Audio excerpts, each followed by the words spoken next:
Well, it's been a couple of weeks. We have had some time off. It's the middle of the season. There's been some injuries. There's been some sickness. There's been sort of a rescue mission in Thailand that one of us had to go and oversee. But we are back now, and we promise it's going to be a full-on show here. This is the Titus and Sergio Variety Hour podcast. I'm Sergio Paradise, and he, of course, now is Titus O'Reilly. Well, thank you, sir. I mentioned on the podcast, I put out a podcast on Thursday, but that was one I'd recorded a while ago with Ashley Brown. One you'd prepared earlier. One I prepared earlier, which is People of the Boot, which is a book about Australian Jews in sport, which is worth going back and listen to if people haven't listened to it. But I said at the start I'd been crook as a dog for You have been. And normally I'm the crook one. Normally I got this terrible bout of man flu. I literally lost my voice for a few days. So that knocked us around on the recording last week. That won't help on a podcast. And then I'm still not, you can probably hear in my voice, I'm still not 100%. It's been, anyway, I'm probably dying, so not to over-dramatise it. We all are, some faster than others. Anyway, so it's been, it's also come at the time I've been finishing my second book, so I've also just been doing that, and that's been a slog when you're feeling like you want to die. So overwork and ill health. Yeah. So we're going to today go through a whole bunch of even some of the older stories that we missed because they're so good that we couldn't leave them without going through them. So we apologise for being away, but it wasn't enjoyable for us either. No, it wasn't. We should. But we are coming to you live from within the protected zone. Everywhere's the protected zone. Everywhere. Just don't cross it. So in our time away, we've had. Did you get up at 1 a.m. for the World Cup? No. For the World Cup final? I did get up for one of the semis. I can't even remember which one it was now. England one? Yeah, the English one. I got up and watched that. That was 4 a.m, I think. Yeah, so a bit more reasonable. That was, will I get up or won't I? And I woke up about 10 to 4 and I thought, I'll flick it on now and see what happens. And it was quite good. But last night, I thought, no interest. I taped it, and then when I woke up at normal time, watched it. And France, if you didn't hear, had beat Croatia 4-2. It was actually a fairly entertaining World Cup final. Usually they go through to penalties. It was higher scoring than Freo and Port yesterday. Anything was higher scoring than Freo and Port. My 20s were higher scoring than Freo and Port. I was watching that. I ended up found myself, scanning through Trivago trying to book a holiday to a Thailand cave system. That's how bad it was. Yeah, they asked to go back in. Yeah. The other thing that happened that was kind of interesting is Pussy Riot punk band, which I know you're a huge fan of. Oh, yeah. Don't they they're the Peter Hoare of international sport. I don't know. At least, unlike Peter Hoare, who famously crashed the net at Australia playing, was it Iran? Iran. Yeah, because I was at that game at the MCG and totally cost the game. At least Pussy Riot is sort of protesting Vladimir Putin. I feel like they at least have that's true something to actually some worth in their message. Where Peter Hoare is just like, I just want attention. Whatever happened to Peter Hoare? Not that we really care or encourage him, but Pussy Riot, are they still at large, or have they? I think some of them were locked up and some are out. From what I was reading this morning. Well, from a musical point of view, I think it's best that they keep them well separated. You're not a fan of their music? No. I thought you would have been a huge Pussy Riot fan. Nah, can't say. So anyway, they ran on and they'd organised a bit of a protest. So 4 intruders dressed as police ran on. You're brave to run on to do that in Russia. Oh, yeah. I'm surprised snipers didn't take them out. At a World Cup final, this isn't, But that's some local game, yeah. They won't be with us anymore, surely. No. I hate to think what would happen to them. That's what I say. They'll be sort of never to be seen again. Never to be seen again. Shunted off to some, Labour camp. It is amazing how much the world, because it's sport, are willing to just pretend Putin and Russia is a normal country. Oh, exactly. And surprisingly enough, well, I thought it was surprising, probably just through sheer ignorance, is that they've got some good stadiums there in Russia and they seem to run the whole thing reasonably well. Now communism tends to run things. Well, it's not communism anymore, though. Oh, well. It's really it's sort of crony capitalism. Yeah, it's sort of totalitarian capitalist. Oh, it's much easier to organise things if you're when a people dictator, can't say no, it's just not fun for the rest of us. When people say, "Oh, we need a dictator to sort things out," you go, "Well, that's fine, but you're not going to." You do realise you won't be the dictator. You'll be the one that can't. You're the one who's just being told what to do. He'll be dictating too. Yeah. Don't you get that? Yeah. Also, at the same time, talk about people being trapped somewhere. Brian Lake. It's always people you least suspect, isn't it? Who would have thought that Brian Lake will get into a Brian Lake, who famously scuffle? once, him and his partner, former wife, got in a bit of a scuffle down at the Portsea Polo. Oh, yeah. Do you remember that? You're right. I was going to say, was it in at the Melbourne Cup? Is it Melbourne Cup? No, it wasn't. It was the Polo. I think you're right. It was the Portsea Polo. Yeah, they got in a bit of they got in a fight there. Kicked out of one of the marquees down at the Portsea Polo. Yeah, and then he said that she'd given him the boot. Yeah. He said on Instagram recently. So he went over and he was, as you do if you get divorced, you quickly head overseas. So he head overseas, I imagine. To play footy in Japan. To play footy. Well, he's playing footy. It was with the Indonesia Volcanoes. Which I don't know how sensitively, like a short-lived add club. that to the Indonesian tsunamis for sensitivity. And he then, after they played a tournament and various things, they went over to Japan, and it sounds like, I got to say, details have been sketchy. Sketchy at best. It sounds like they all went out drinking, him and Ricky Olorenshaw and a bunch of former players. Then it seems Lake got separated from the group, as happens, and then he got in what they're just calling a late night altercation in Osaka, and basically must have been a pretty good altercation. It sounded like he clocked someone. Yeah, it did. No one said that though, so just reading between the lines, that sounds what it was like. He was locked up, and then it's been a huge effort to get him out of there. And he was in solitary for a whole bunch of days. Well, it says here he was not allowed visitors, phone calls, or reading material. I don't imagine reading material really bothered him at all. His list. And he was kept in a cell no bigger than 3 meters by 3 meters. In Japan, that's considered a luxurious mansion. That's a Soho style loft. Now, having been out in Japan quite a few times, I've been to Japan quite a few times and been out there. I imagine punching someone is it's a pretty well-organised society. It's much neater and more organised than here by a country mile. It wouldn't have gone down well. No, and he's not tattooed up like he is, I don't think. No, you don't think he's a member of the... No, he's not. He's Yakuza? Not Yakuza. He doesn't look Yakuza, and he's a big unit. Right. But he was on. But they did let him out, and he's just got back to Melbourne, I think, yesterday or the day before. So yeah. So he's that was only after, I think, he got out on Friday the 13th. After Elon Musk sent a submarine for him. Elon Musk got him out. It did say on Friday the 13th, Brian Lake free from jail. I thought, well, this is the beginning of a movie. There has to be a touch of the Shawshank Redemption to the whole thing. Oh, you think Brian? I don't think Brian's doing the guards' taxes. I think that's highly unlikely. Apparently, he's. I would like to see with Morgan Freeman though. Just him and Brian just shooting. Shooting the breeze. You think someone could digitally alter the Shawshank Redemption, replacing Tim Robbins with Brian Lake all the way through? Yeah. Yeah, that'd be terrific. The Brian Lake Redemption.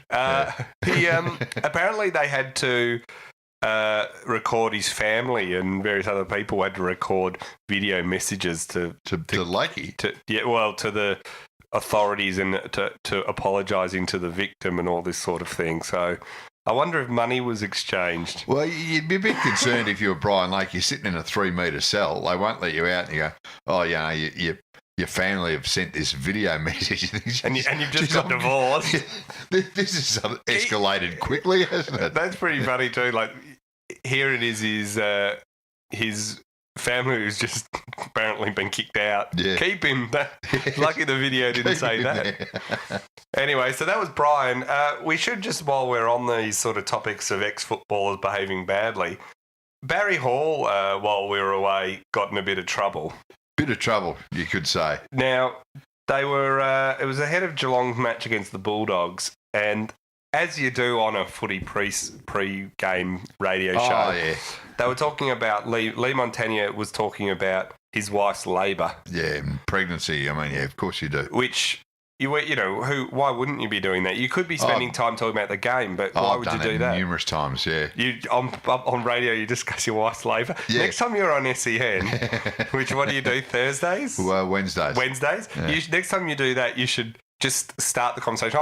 Before we get going, guys, I'd just like to bring up my wife's labour. Just see the reaction. The last pregnancy. See how quickly they dump you. Oh, Kevin Bartlett would be impressed with that, wouldn't he? Yeah. Yeah. But Barry Hall. Kevin Bartlett would just be like, we're not talking about that. No. Shut it down. Yeah. So anyway, they're talking about that, and the whole conversation was bizarre in that it was bizarre. Montagna went into a lot of detail. And then about what a membrane sweep is. Yeah, which and I still don't know, and I don't really need to know, to be honest.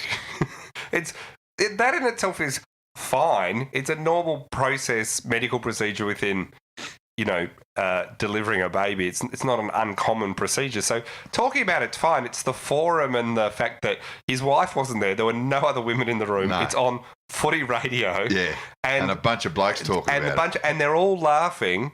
Like bullfits. The funny thing about it, where Hall was feeding off, they were all laughing at it, insinuating there was something really wrong with this. Like there was something dirty to do with it. Hall was just the idiot that verbalised the path they were all on, you know. So he then says, he was the doctor was good looking and a bit worried about what he did with his fingers after he'd finished. That was kind of his comment. Just bizarre. Which I don't even know how you come up with that. I'm a big believer that you can think whatever you want. Thought crime is not a crime because we often think things and then even to yourself you go, I ain't going to say it. And you even think, God, where did that thought come from? Like everyone's, whatever you think is, to me, pretty much fine as long as it doesn't go beyond a thought. And especially when you sit behind a microphone in a So that's the other thing. Then studio. there's another thing to say it, and then it's another thing to so it's one thing to think it, it's another thing to say it, and then it's another thing to say it on radio. To broadcast it to tens of thousands of people. I mean, what it said to me is that Lee Montagna and Barry Hall, there are some people who are just not smart enough to be broadcasters, to be professional broadcasters. Yeah. Now, Montagna might reach that standard at some point. He hasn't yet. And Barry Hall, certainly, he never will. But he's never been a good, decent media performer anyway. The thing about this I find amazing is Triple M sacked him by the end of the shift, or before his shift had finished. Yeah. But at the time, they all just laughed. No one actually said, come on, mate, that's ridiculous. Yeah. They then do eventually sack him before the end of the thing, and then they acted like, we've been really strong with this. I'm like, you guys have developed this culture over years and years, this blokey dumb culture that has been your shtick forever. We've had the Adam Goods thing, we've had the Caroline Wilson drowning incident, there's been a heap of these. Yeah. You keep hiring these people that are like, that Brian Lake left them but was on there for a while. Brownless was on it. He's had problems with things he has said. He can't speak properly. Yeah, but even just some of the controversials, they've had Newman before. Like, this is their culture. Like, so the idea that they're all shocked by Barry Hall saying this, the thing about Barry Hall is, you look at his record. Right, in '97 when he started, he belted a bloke. Yeah. Broke his jaw in 3 places on the field. That guy never played again. Played 2 games and then his career was done. The punch on Staker is still one of the most brutal, cowardly things I've seen on the football field. Like the idea that Barry Hall is tough.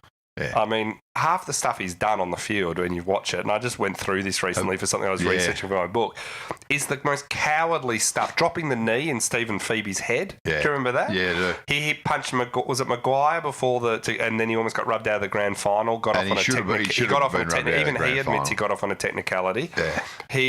90%, you're right, 90% of Barry Hall's hits have been from behind, they're just cowardly acts. Cowardly acts. Like the Staker punch is as cowardly as I get. The Stephen Phoebe knee. Right. Then all this stuff. He went on reality TV, which, like Fev, seems to be a washing machine to clean people's reputations in Australia now. Yeah. Everyone started, and he went on. And he went on and he did that interview with Staker on the Footy Show, going, "Oh, I really regret it, and boy, it's affected my life." It's like, did it, you poor thing, Mate, it reminds me of that joke. I was living on milkshakes for 8 weeks, but Well, remember that there's that joke about American Sniper, and I forget who did it.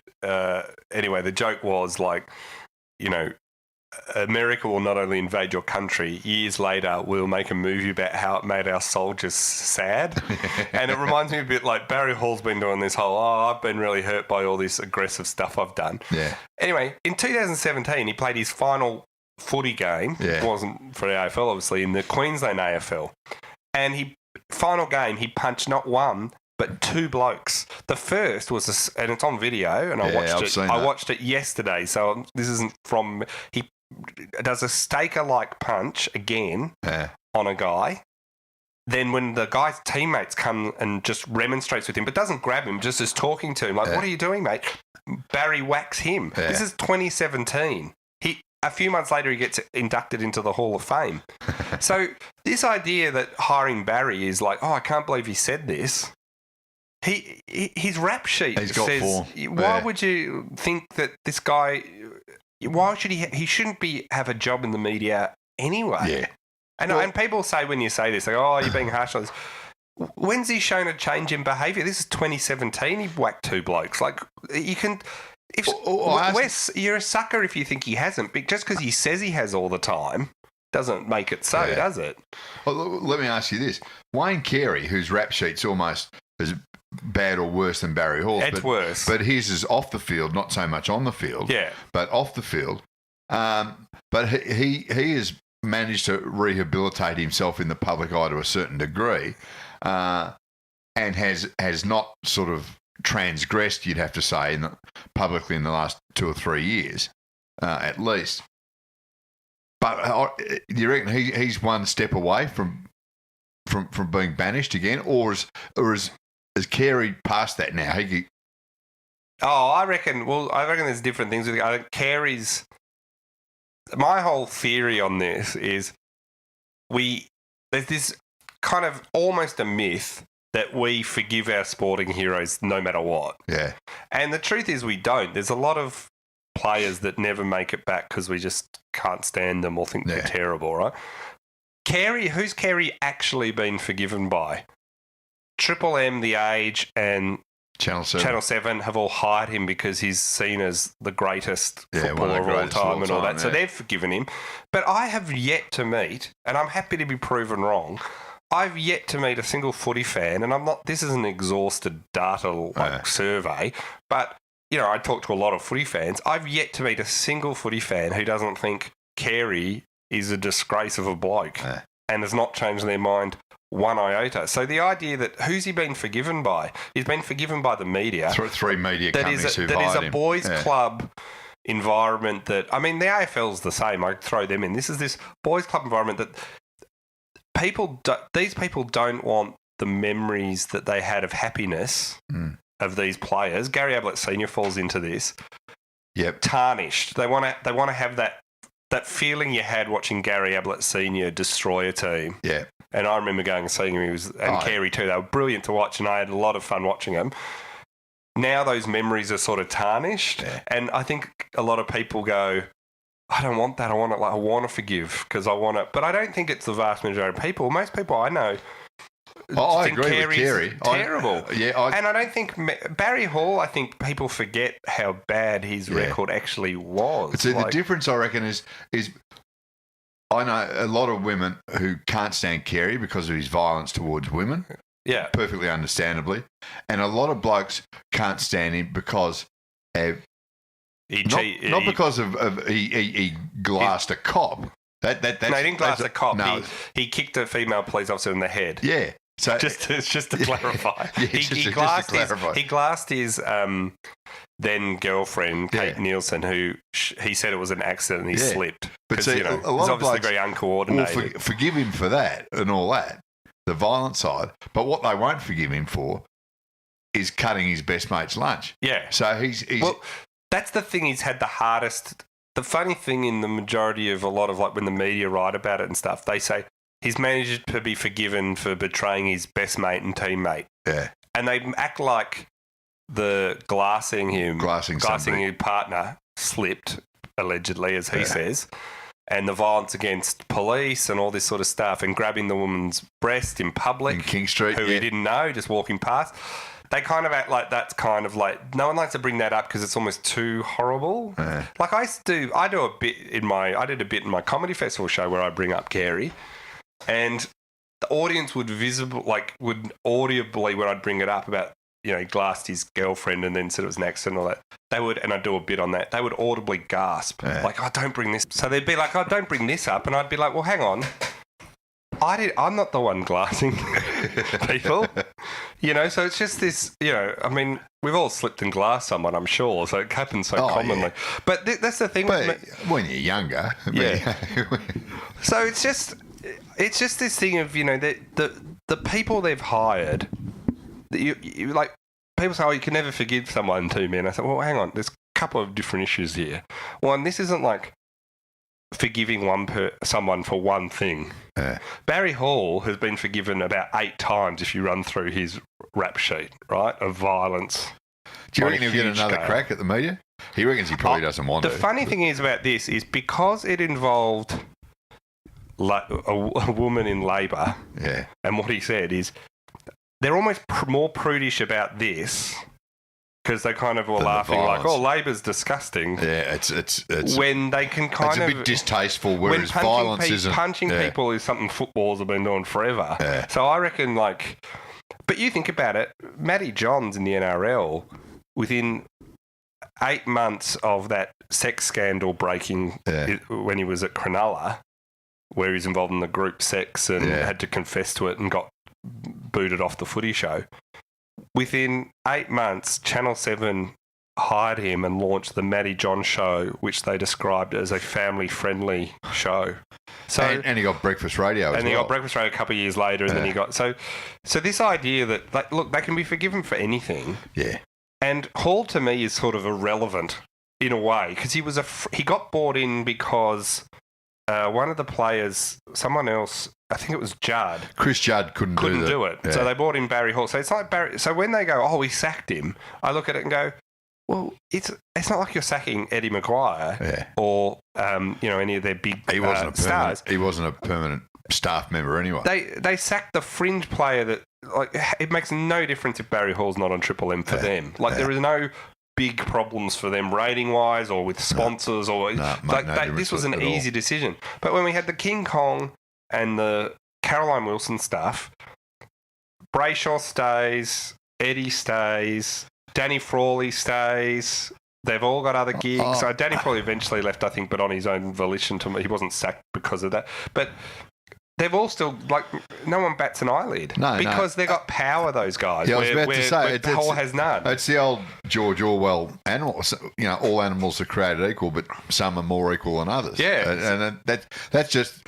Well, that's just the way of the world, really, in a lot of regards. But especially so in the media and the football media, especially in this town. See, the problem you have is with this is a lot of people say, well, why don't you just forgive them, or why does it matter? It matters because if we truly love AFL and want it to be this inclusive big sport, and I'm not saying inclusive like some, you know, what everyone will portray as some left-wing view of the world, but I'm just saying, like, you saw Majak Daw and Alir playing on each other on the weekend in this amazing contest that we got to all enjoy, and Daw kicked 4 with Alir on him in this amazing contest, and then Alir goes forward at the last second and with 2 minutes left kicks the winning goal. Now, Alir was born in a refugee camp. His family fled from South Sudan. Daw was born in South Sudan and left when he was 9. Finally makes it here. They both take up this sport that they'd never heard of. make all the sacrifices, get to the AFL level, and here they are, not just bit players in one of the best matches I've seen in years. They're almost the stars of it. And you think, this is the benefit we all get from making our game as accessible as possible to as many people as possible. My problem with the Channel 7 at the moment and Triple M and a lot of the media outlets is they are all just... we're a perfect example. We fall into this category too. White men just talking about it. Yeah. And it's just this thing where, we're slightly better in that we're white men, but we don't do all the racist, sexist stuff they do. But we're not that better in a way. Like, it's not diverse enough. Yeah, but you can't diversify yourself. You can only be yourself. No, but I'm just saying, I'm not, but what I'm saying with these guys is they've got almost this hostility towards women and, racism and all this. Like, it's they don't do it that openly. But you kind of go, well, if they're saying this stuff on air, imagine what they're saying off air. Well, you got to remember too. I mean, the whole thing with the media, whether it's commercial radio, whether it's Triple M, or whether it's Channel 7 or Channel 9 or whatever, the only thing that matters there is ratings and revenue, and it really they don't care about the symbolism or the inclusiveness. No. It all comes down to ratings and revenue, which is why. The big names and the powerful names are more equal than others. But the thing there too, though, is I always, like, when I look at it, I kind of go, it's like people say, if you don't like Channel 7's commentary, don't watch it. And you're like, well, what else am I going to watch? You just were saying to me, I know you're not saying this exactly, but I just don't watch football. Like, is that why do I have to give up football to make a protest against... I agree. And the thing about it is, you look at the radio, where is the alternate voices? I mean, SEN, Triple M, they're not that different. ABC is slightly different. 3AW is not that different. Like, it's, they're all versions of similarity. Every player who retires, who puts his hand up for a media gig, gets one. Now, the better ones, like you see, what's his name? Jimmy Bartell is turning out to be a terrific special comments guy, whereas Cameron Ling is not. Cameron Ling is bad. Some are good, some are bad, but there seems to be very little, quality control over there. If you've been good with the boots on, you've got a gig with a microphone that's what in they your hand. actively say, though. Yeah. Like, unless you've played 300 games or won a premiership or both, you basically have no chance of being hired by Channel 7 as a commentator. Yeah. And so you kind of look and go, well... look where that's led them to, So anyway, I just find it fascinating the way, the way people all reacted. Like, oh, good on Triple M for reacting. I'm like, hang on, this. Oh, they had to. Yeah, but I mean, that to me it meant nothing. They've created this culture. Yeah. No, but when I say they had to, they only did it because I thought if we don't react here, we'll cop worse publicity than we do. But also they were like, well, why stick it out for Barry Hall, they thought. Yeah. So they threw him out. But they haven't addressed any... If that exact comment had been said by someone else, like an Eddie, it would have been... I mean, it's such an extreme comment, but they would have been in a real bind. They would have. It would have been a suspension or something, not a... There would have had to be something. But, that's the difference. Yeah. So...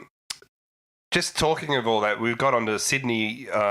Sydney played North at the same time as Fremantle played the Power. Wasn't that just two extremes of I watched most of the first half of Freo and Port, and just this is the worst game of football I've ever seen. Wasn't it like 15-13 or something? It was 2 goals to 1 halfway through the third quarter. It was just appalling. So I was watching. I had on my iPad the Freo Power game, which started about halfway through the Sydney North. I had the Sydney North one on the big TV. Yeah. Sydney North was just one of the most fun games I've watched for ages. North were fantastic, Sydney were fantastic. It had the drama. It had these key. It had Dore up one end, Franklin up the other. Ronke was kicking goals. Yeah. That spin and goal he kicked it in the last few minutes was amazing. So he had all this amazing stuff going on. And then on the same time, I'm watching the Power Freo, glancing at it, just going, "This is a different sport." I was about to say it's like a totally different game altogether. And the Sydney North. Apart from the obvious great symbolism of the photos of Aaliyah with Majak Door, I saw one photo. The main thing that crossed my mind was, how good a nick are these blokes in? They are the fittest. I don't know whether the jet black skin accentuates the glistening muscles, but geez, those blokes are in good nick. Do you need a moment? Yeah, I might just pop out for a couple. Have a drink of water. Maybe a cold shower. Yeah, I'll tell you. No, I'll just think about the Freo Port game, and that'll put that to bed right, real whenever quick. you're getting a bit fired up, just look at that.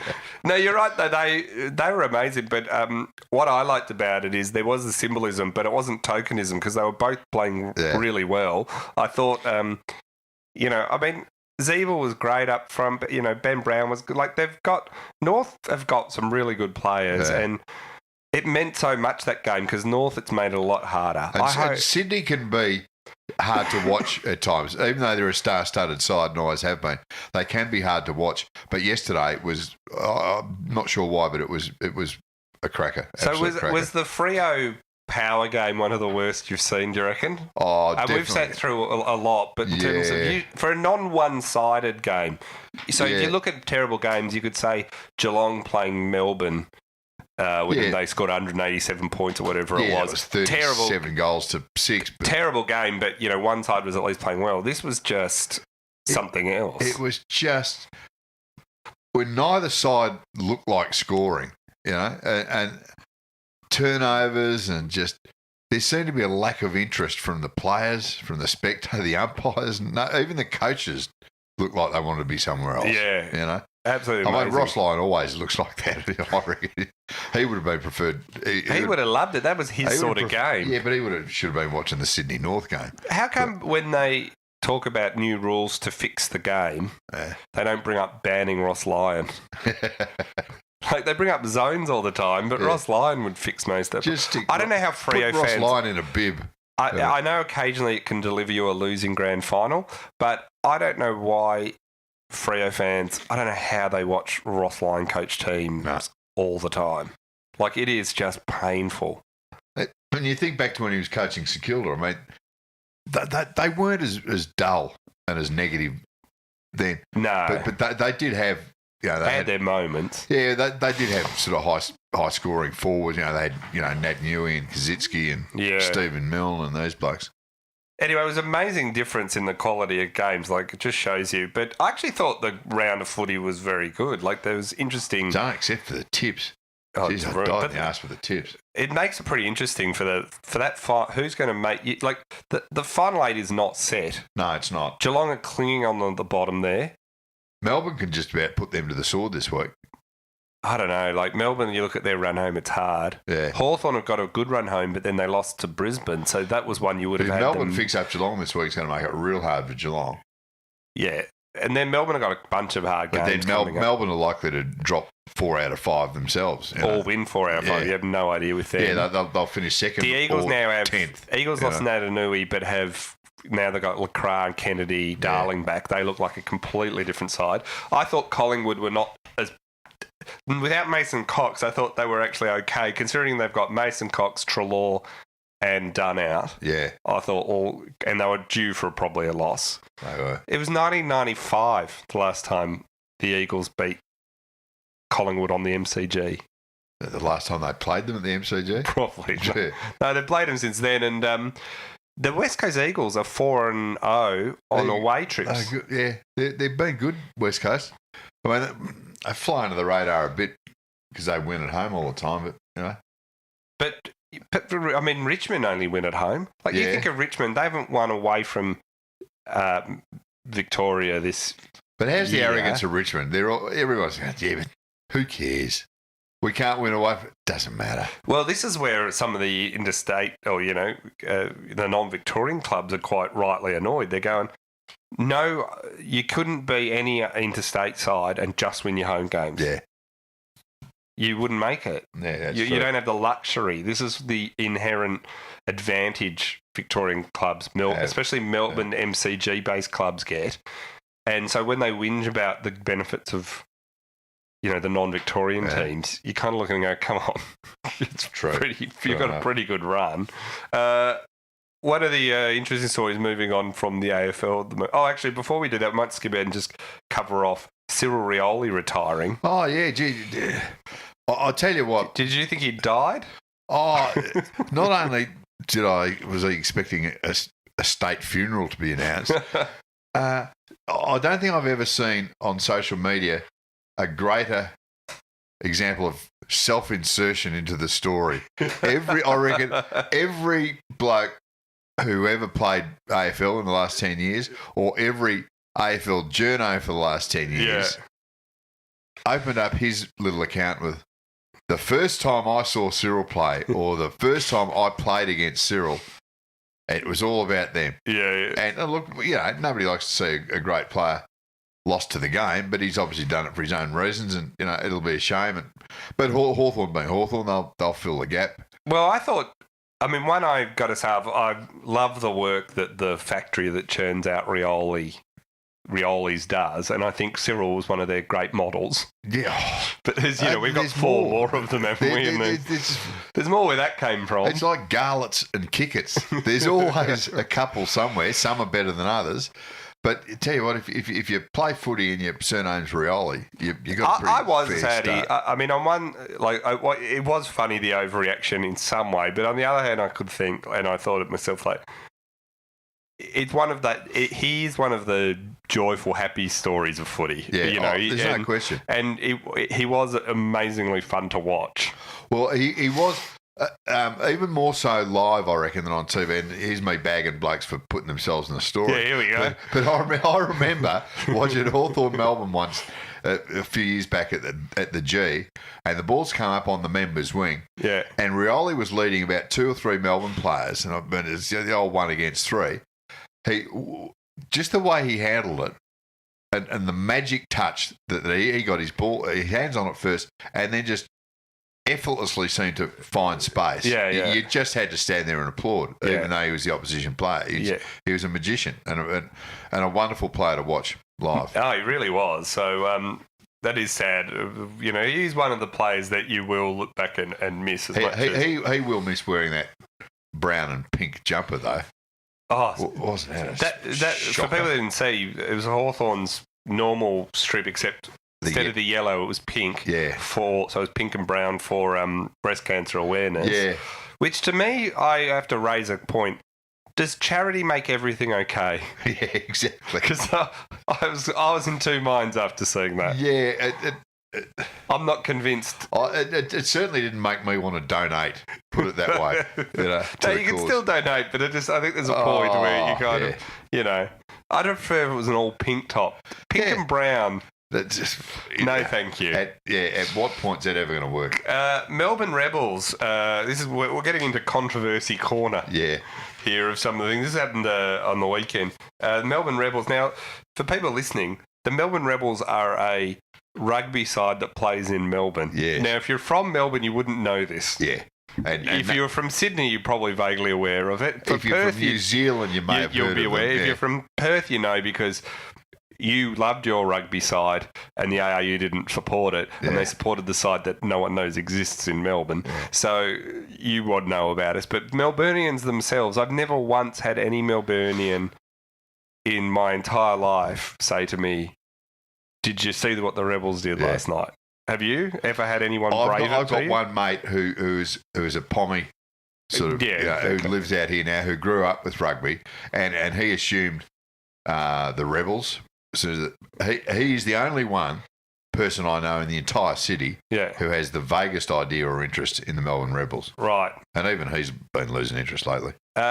So one of their players, Amanki Murphy, who is Japanese, he was finishing up at the club anyway. He was arrested in New Zealand following a fight with a teammate, Lopeti Tamani. They got in a bit of a fisticuffs to the point where Maffey, who's a Japanese international, and he was the Australian Super Rugby Player of the Year last season. It has to be the Australian one because it's always, if it's not just Australia, the New Zealanders will win it. apparently got into a fight for injuring an intent to injure his teammate and is in custody in Dunedin following the Rebels' 43-37 loss to the Highlanders on Saturday. So he was leaving anyway. Yeah. Now, they've still technically, I think, could get into finals, but they were waiting on other results, so I haven't actually caught up whether they've made it through. I love the fact that he belted a teammate and got arrested for it. But to be locked up, Yeah. can they send the guy that... Could they just send the family videos from Brian Lake? I was about to say, can't Brian Lake, can't he get in? Can't he bust him out of the joint? We need to start a business that just springs athletes in trouble from foreign jails. Yeah, the law. We could have got that rugby league player who in America, in New York. Oh, yeah, Matt Lodge. Yeah, Matt Lodge, who... Get him out of trouble. Not only he didn't belt a teammate, but I think he kidnapped a family. He belted one girl, then locked a father out of a thing and tried to break into the bathroom with the kid and the 9-year-old and his wife before being arrested at gunpoint by the New York. We might draw the line at him as far as our business concerns, because he's getting arrested at gunpoint by the New York police. Yeah, he's super lucky he's alive. Yeah, exactly. So. But we'll take our hat off to a Japanese journeyman rugby union player who's bashed his teammate in Dunedin. It's wonderful, What a dull Saturday night he must have been having. I tell you, rugby union, it's now that they pay and they're just out after talent. Yeah. It's increasingly having the problems league has had over its... yeah, that's right. Over its... while we didn't get to talk about this, but it was a huge story and there's been some additional things to it that have been interesting. Basketball Australia, there was that brawl between the Philippines. And I've warned people for years about my dislike of the Philippines basketball. About Philippines in general. Yeah. Well, they've got a dictator. Yeah, they have. And he kills people at a rate of makes Vladimir Putin seem warm and fuzzy, so people would have seen this footage. Now, one of the things is there's been some stuff, accusations that were on ABC Radio that some of the Boomers players were racially taunting the Filipinos. Now, before it all happened, and these claims have absolutely been shot down by discounted pretty by everyone involved in Basketball Australia, basically. And I think from reading all about it and the lack of evidence to the contrary, that it's pretty much been proved, or close to proving that it didn't actually happen. It's just an excuse. I personally can only blame the Philippines here. Some people could say that elbow that got thrown in retaliation by Australia was Barry Hall-esque. That was pretty brutal. So, but who cares about balance? This is about our national pride. It was pretty disgraceful. It was a hell of a blow. You don't see fights like that. And basketball's got a bit of a reputation. Remember the brawl at the Palace in Detroit with Ron Artest and all that? They went into the crowd. That was one of the bigger ones. You don't see something like this where members of the crowd and officials and a whole bunch of players attack one player like they did to Chris Goulding and get him down. And it was lucky Luke Longley was there. Oh, yeah. Well, I've often said that. Yeah, well, you see big Luke Longley, 7'5" of him. I know, he's a big unit. He's a fair unit. Yeah, brutal stuff. But they haven't, the Federation of International Basketball, who are sort of overseeing the whole thing. Yeah, because this was a FIBA World Cup qualifying match. They haven't come out yet with any penalties or decisions yet.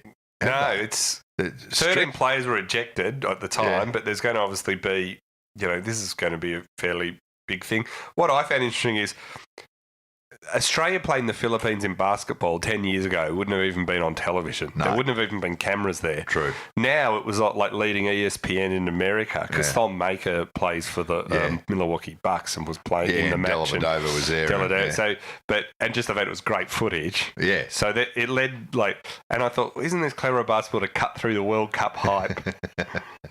That's some serious violence. But so suddenly it gets broadcast everywhere. So pretty terrible. Rodney Gardner wrote in, how polite are the Philippines basketball crowd? They offered chairs to the Aussie players without even asking for them.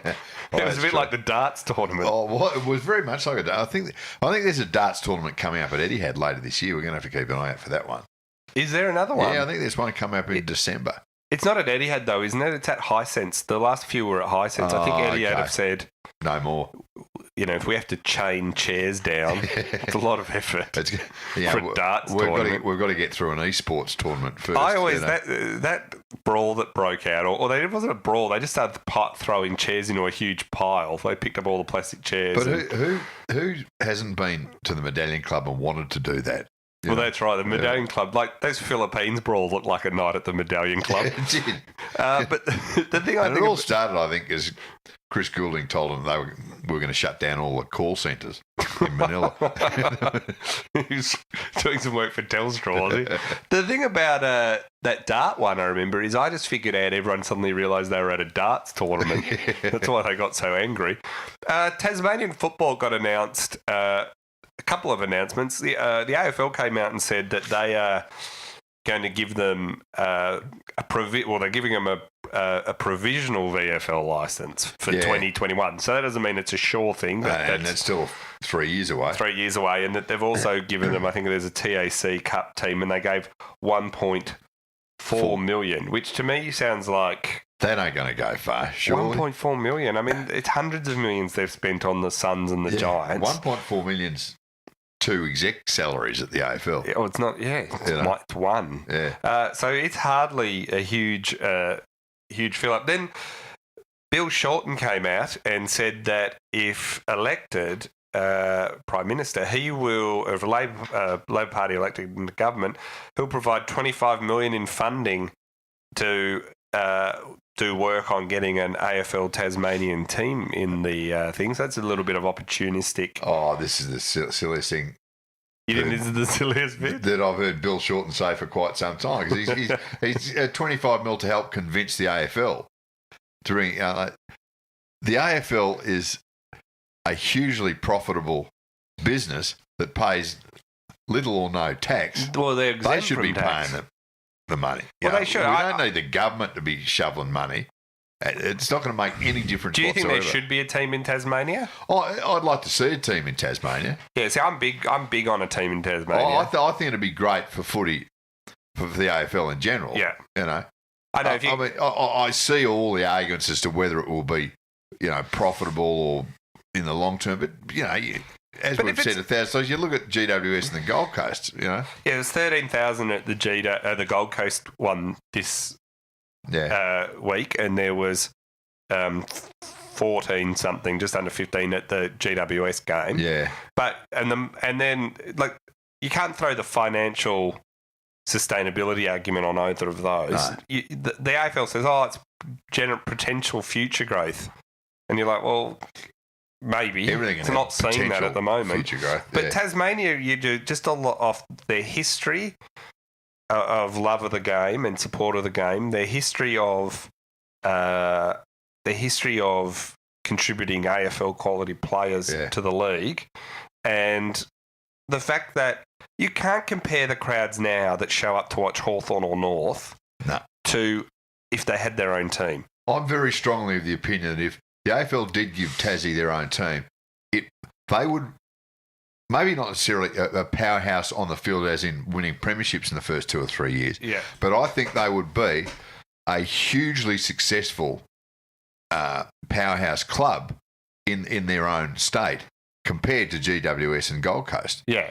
They would suddenly, I think the AFL would be very surprised just how quickly the whole state... But the AFL's argument is, what their belief is why spend all that money to win over people we already have? Yeah, well, that's true. When we don't have GW, where people in Western Sydney don't care, and I can kind of see part of that, but it's also like at some point you're also going to reward your own people.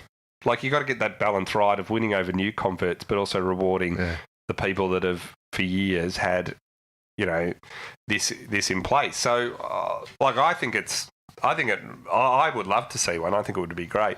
One thing I thought this round that was kind of interesting is we've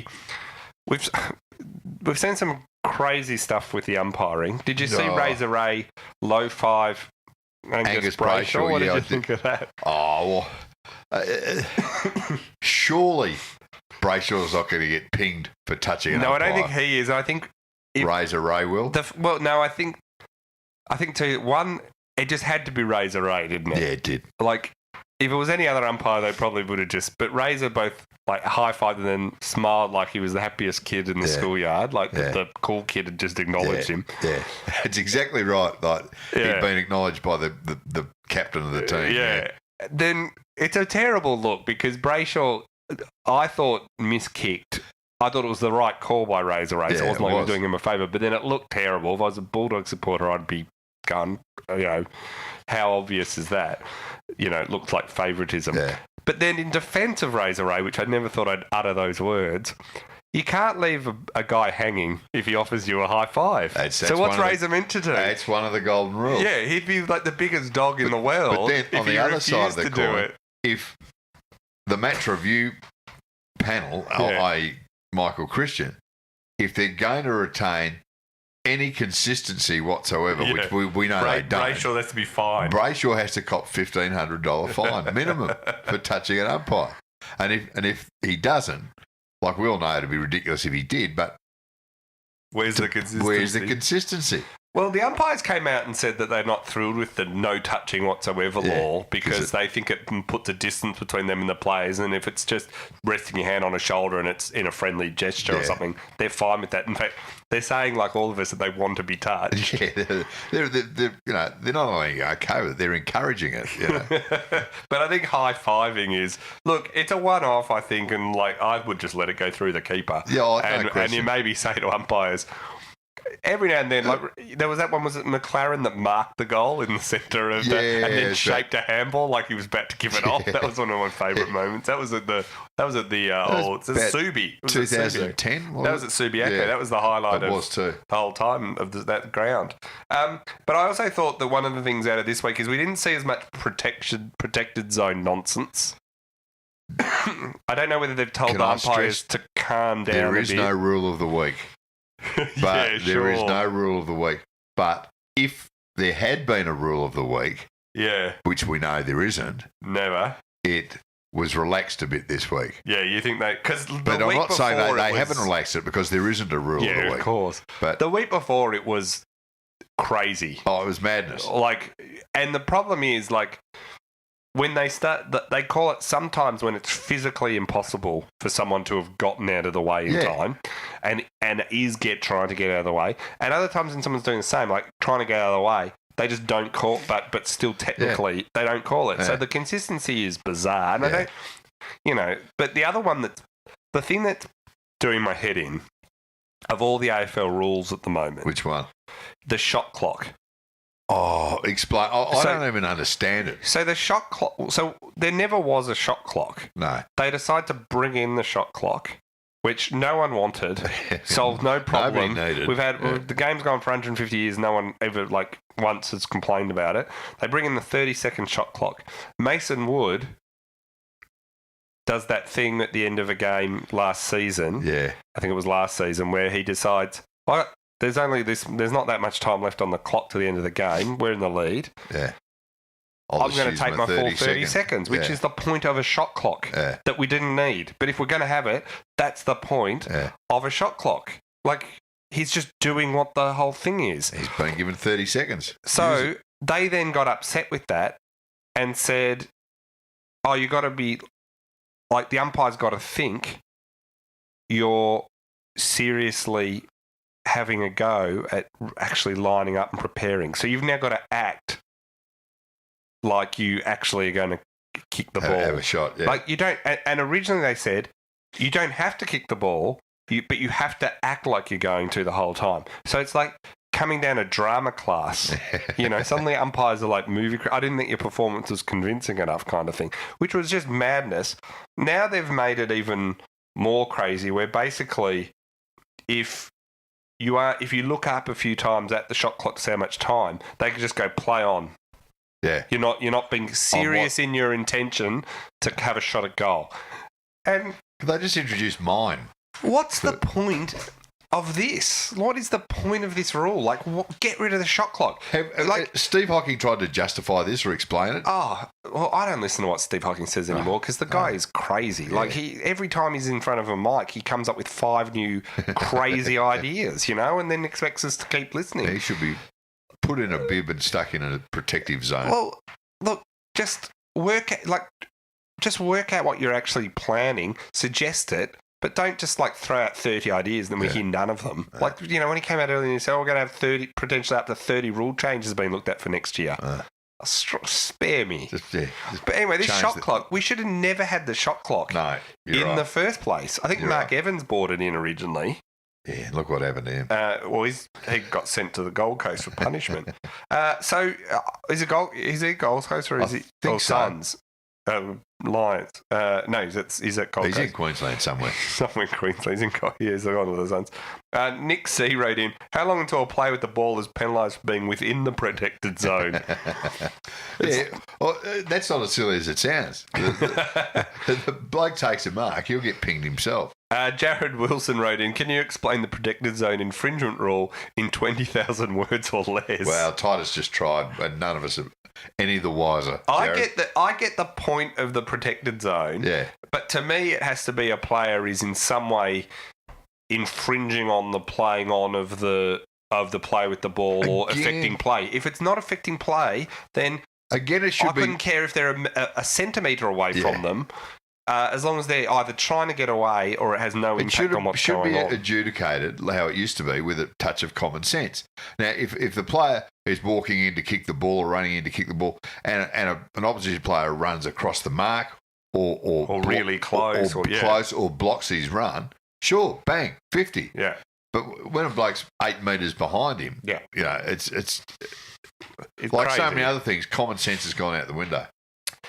Something I know that you've been pretty upset about is the Hopman Cup is facing the axe after 30 years. Well, it's not facing the axe, it is being Has axed. It actually been axed? I think it's been axed. That and Wentworth.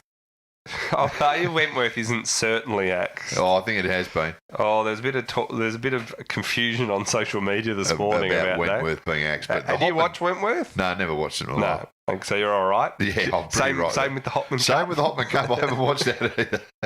So the Hopman Cup, Although, to be fair, I mean, I think for many years the world's been crying out for a mixed doubles tournament in Perth. You think this is a worry? They're looking at They're looking at doing a new ATP World Team Cup event there instead. Right, is going to be the new thing, and change it to a $20 million prize money to make it the richest tournament in the world outside of the Grand Slams. Okay, well, they need to do something to get players to Perth before the Australian Open. Yeah, that would make a lot more sense to have a thing, but it's interesting that's going to probably be the change.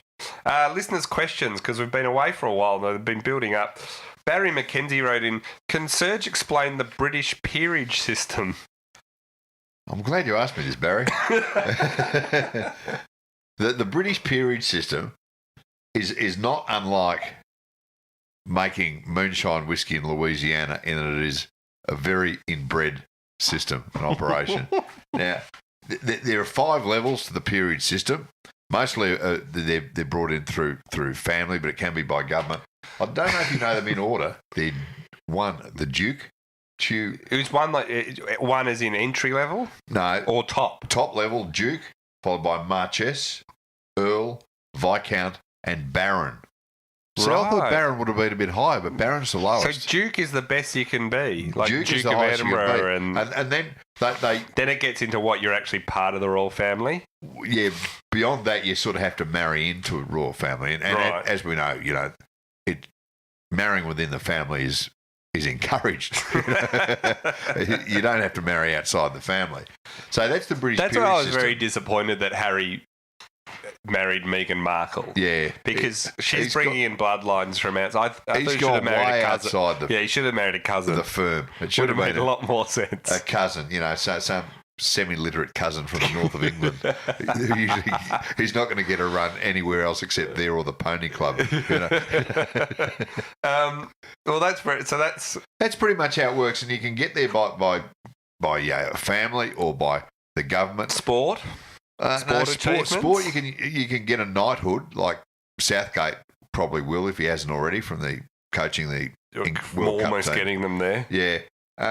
But the peerage thing is, and it goes over generations. And if you're the Earl, then your son becomes the next Earl of the physical area that you come from, if that makes sense. Right. If you can be the Earl of Hampton, say. So then your son will become the Earl of Hampton. No, but then he becomes the second Earl of Hampton, or the Right Honourable something of Hampton. I feel like you're getting further away from the knowledge. I'm missing the point completely by now. But suffice to say that this is straying into your harness racing explanation. And wait for age. Yeah. Or wait for age, Yeah. Paul Dudley wrote in, Brian Taylor said last week that the Bulldogs had the numerical numbers. What other type of numbers are there? That's a good question, isn't it? All these digital numbers, but they're still just a reflection of... They're still numerical, aren't they? Yeah, I think BT's just using a few too many words there. Solution wrote in, as a Melbourne supporter having endured years of pain, got any tips as a Carlton supporter from a Carlton supporter? I got to say that... Aren't they just... Well, you look at Carlton, and I was talking to a guy I know who's a Carlton supporter last weekend, and what they've been through since Elliott left that club. Oh, yeah. And there's a point. What I don't get is people keep referring to the punishments they got in the Elliott era, setting them back years. I completely agree. They were pretty harsh. But then you got to remember, Carlton broke the salary cap rules, I think, something like 4 times. Like the one that they finally went down to was like their 4th time they'd been caught. So there was plenty of opportunity for them to change their ways. But the real problem Carlton had is for the last 10 years, they traded away all their good players. Like all their players have gone on and flourished elsewhere. That moving from Ratton to Malthouse, which was the club's own decision, was a disaster. I'm not saying Ratton was going to be the greatest coach of all time, but like the thing we're sort of learning with the Buckley experiment, with the Hardwick, is chopping and changing coaches. Unless the coach has completely lost the players. Unless the coach is Mark Neild. Mark Neild, I would say Scott Waters falls into that. Yeah. There are some players, some coaches, but when you look at Brendan Bolton's been handed one of the worst lists going around. Exactly. And he hasn't recruited any of them. Like all the problem players are nothing to do with him. And then people are going, oh, do we need to sack Bolton? You're like, hang on. Well, you look at their draft picks for about the last 5 years. I mean, Curnow and Cripps are the only ones that look like are going to be stars. Yeah. There's so many first-round draft picks they've had that have just been duds who don't play at AFL level anymore. Some have gone to other clubs. But that's also like what's been the setup there. Yeah. Like Melbourne went through this. We'd pour in first-round picks. Yeah. And not because we didn't have them. the club set up properly and we had idiots running it, they all were busts, and everyone went, "Oh, your recruiting's terrible." And I'm a bigger and bigger believer that the recruiting's like a smaller part than the development systems within a club. You look at Sydney; how many of their players that have gone on to be great players? Sydney, Geelong Hawthorn, are similar. I got to say, like they've got a very good system. Like there are clubs that know what they're doing. Adelaide's done very well in this area. I think too. Melbourne are getting there over the last 2. No, I think they are, but that was our problem. Yeah, and Carlton, after years of disaster like that, and it takes years to fix it. So Bolton's going to take forever to fix it. But in the but short you don't term, change him. In the short term, but what are they changing to? Like, no, I'm not suggesting they get rid of Bolton. No, I know you're not. Yeah, but that way. Kristen Nell wrote in, should Gillon McLaughlin look at offering the long-suffering people of Carlton a pathway towards having an AFL team? Chris is suggesting they go down the Tasmanian kind of path. I think they should get 25 mil. Should get Ring a Shorten. TAC Cup team to start with. Do you think they should ring Shorten? Oh, Bill, 25 mil. Keegan wrote in, how much were you paid for your appearance next to Leo Barry on AFL 360? Oh, yeah, so this came in because this was 3 weeks ago now. Yeah. So before I actually got sick, on Thursday night I went to the Swans playing Richmond at Etihad Stadium. And I'm sitting behind the goals on the second level. Yeah. And a friend had invited me, and so I'm sitting and we're watching it together. And the first goal Sydney kicks, flies up and lands about lands in the row ahead of me.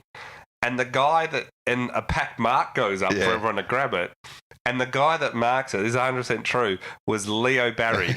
You star. So this guy sitting straight behind me yells out, he's done it again. Leo Barry, you star. Does the perfect call of it. And the whole crowd just applauds. Like, it was so great. Antonio Barry turns around, holds the ball up, and then fires the handball back down to the that's just down to the thing. And then he waves and goes off and gets a beer or something, whatever.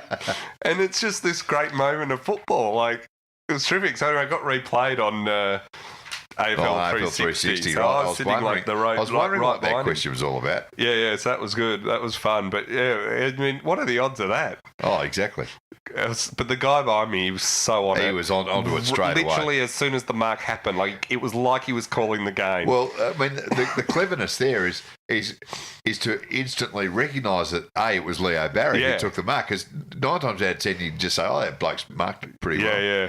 And quite a few people went up, so it was reminiscent. It wasn't like he just caught it. It was a contested mark. Yeah. It wasn't uncontested. Yeah. So it was great. Gavin Howley wrote in, can Serge explain how a cycling team helps one another of their riders win the Tour de France? Is it a protected zone thing? Oh, it's not a protected zone thing, but it's pretty straightforward. I looked into this. Right. You've probably heard the stupid word peloton, like I have heard many a time, without actually knowing what it means. In cycling teams, whether it's the Tour de France or another team event, basically you have your star of the side, whether it's Richie Porter, whether it's Lance Armstrong or Cadel Evans. Yeah. They're the leader of the team. And your other 7 or 8 members of the team, it's their job to get you onto the winner's podium. Yeah. And whatever prize money is won, the leader splits it between the other 8. And you've heard of slipstreaming. This is what they do. They get their 8 riders riding sort of in formation. So their lead rider, whether it's Lance Armstrong, gets sucked along in the slipstream and doesn't have to work too hard. So it doesn't tire as much. So he doesn't tire. So, when you see that last maniacal 50 metres, that's when they let them go. That's pretty much how it works. So they just say that, brilliant, right. They do that for the entire of France. I know a lot of people who that's how they behave at work. Yeah. Just slipstream behind everyone else's work and then bounce forward to claim the credit. Yeah, Friday night drinks. I'm saving myself for Friday night drinks. That's pretty much how it works. Well, thanks for having us back, everyone. I apologise for being off for so long, but we're back and we'd saved up a lot of stuff to go through. We got to give away a T-shirt. Yeah. Who do you like? Why don't we go? I like Kristen Nell's one. Yeah. Should Gillen give looking at long-suffering people of Carlton a pathway towards having an AFL side? Yeah, I like that one as well. Excellent stuff. And we will see you later on.